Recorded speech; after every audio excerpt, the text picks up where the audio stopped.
Halo, selamat datang di program penurunan berat badan yang akan dipandu oleh Gizi Nusantara.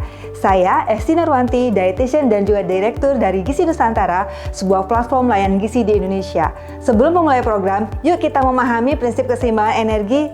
Kenapa sih harus memahami energi? Karena orang yang menjadi gemuk berarti adanya ketidakseimbangan energi yang masuk dan yang digunakan. Kebanyakan energi yang masuk, tapi sedikit energi yang dikeluarkan. Oleh karena itu, dalam program penurunan berat badan, kita menggunakan prinsip energi defisit. Energi yang kita makan harus lebih sedikit dari yang digunakan. Jadi, tubuh akan menggunakan simpanan lemak dalam tubuh kita. Manusia membutuhkan energi untuk banyak hal. Memompa darah, bernafas, berpikir, dan melakukan aktivitas fisik. Lalu, dari mana sebenarnya kita mendapatkan energi? Kita memperoleh energi dari zat gizi makro yang kita makan. Ada karbohidrat yang terdapat pada nasi, kentang, buah, dan sayur. Lemak juga terdapat pada minyak, santan, dan mentega, serta protein yang terdapat pada lauk.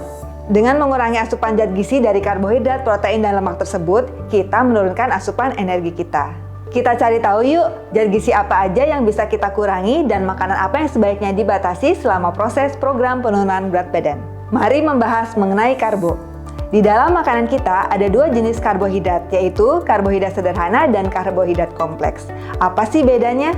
Karbohidrat sederhana adalah karbohidrat yang mudah dicerna sehingga dapat mudah meningkatkan kadar gula darah. Contoh karbohidrat sederhana adalah gula, es teh manis, es krim, donat, dan makanan manis lainnya. Karbohidrat kompleks adalah karbohidrat yang lebih sulit dicerna sehingga kadar gula darah akan secara perlahan meningkat. Contoh karbohidrat kompleks adalah serealia yang tidak melalui pemrosesan, beberapa umbi-umbian seperti talas dan singkong, juga oatmeal dan sereal. Selama menjalani diet, bukan berarti nggak boleh makan karbo sama sekali ya. Kamu masih boleh kok makan karbo, tapi ada dua catatan nih.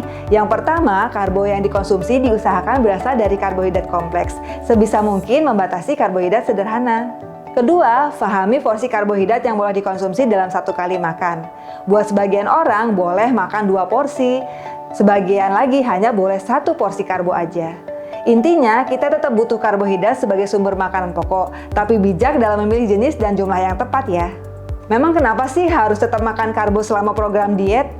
Karena karbohidrat banyak fungsinya. Karbohidrat memberikan rasa kenyang, memberikan energi untuk otak kita dan juga otot, dan jenis karbohidrat kompleks dapat memberikan serat untuk kelancaran proses pencernaan.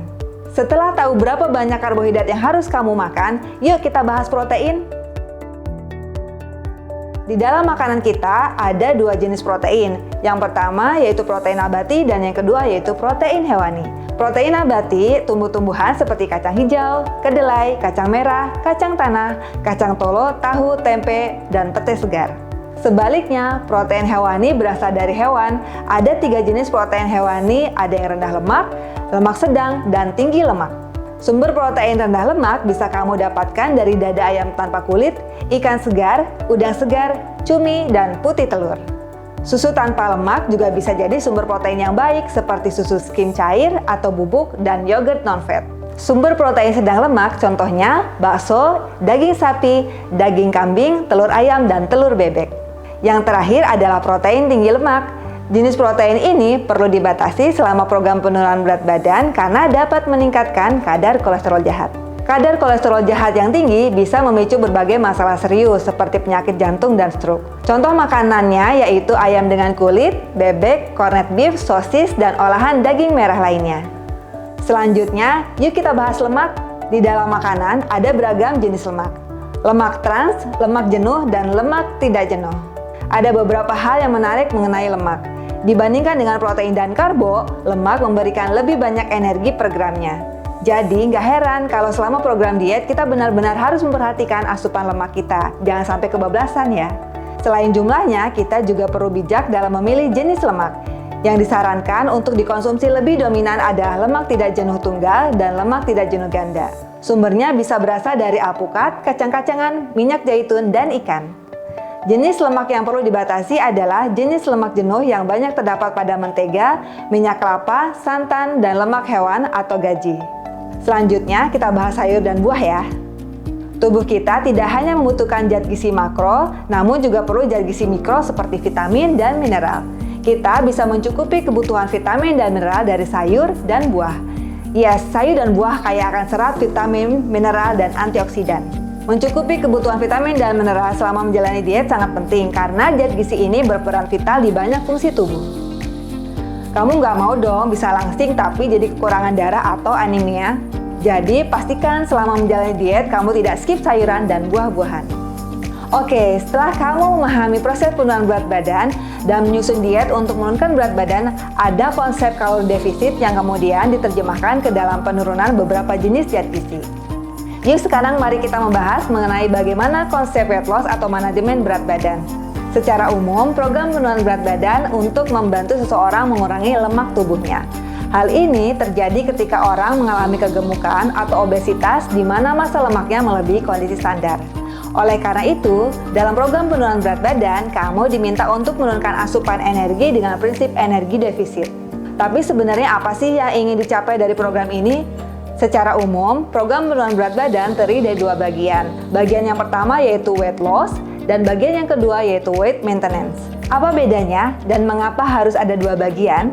Sebelum menjawab mengenai apa perbedaan weight loss dan weight maintenance period, kamu harus mengetahui bahwa program penurunan berat badan ini tidak dilakukan seumur hidup. Apabila memiliki berat badan berlebih, maka program ini didesain untuk membantu kamu menurunkan berat badan. Program penurunan berat badan ini hanya dalam periode tertentu. Setelah selesai periode tersebut, diharapkan BB sudah berkurang dan tidak naik lagi ya.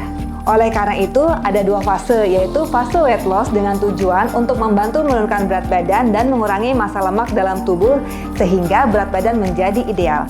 Pada fase ini, kamu akan menjalani kalori defisit. Biasanya, ahli gizi akan menghitung kebutuhan kalori harianmu, kemudian akan ada pengurangan kalori.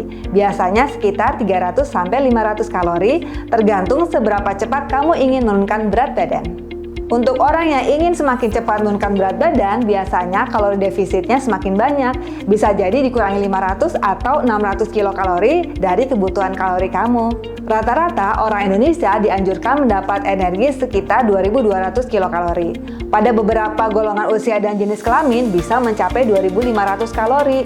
Bayangkan, kebutuhan kalori kamu yaitu 2.200 kilokalori. Berarti pada fase weight loss, kamu mengurangi 2.200 kalori tersebut dengan 500 kalori, sehingga asupan kalori harian kamu menjadi 1.700 kalori. Dengan menjalani 1.700 kalori setiap hari selama beberapa periode, maka harapannya berat badan kamu akan berkurang. Biasanya periode weight loss ini yaitu sekitar 3-6 bulan. Setelah 6 bulan, harapannya kamu akan mencapai target berat badan ideal kamu. Dan setelahnya, kamu akan menjalani weight maintenance. Apa itu weight maintenance? Fase weight maintenance ini adalah fase di mana klien akan menjalani program yang bertujuan untuk mempertahankan berat badannya, supaya setelah menjalani program weight loss, berat badan tidak naik lagi. Oleh karena itu, apa yang harus dilakukan? Yang bisa dilakukan selama program weight maintenance yaitu mengonsumsi zat gizi yang disesuaikan dengan kebutuhan gizi hariannya. Dengan menyesuaikan kebutuhan gizi harian, maka harapannya meskipun tidak terjadi kalori defisit dan penurunan berat badan tidak naik lagi.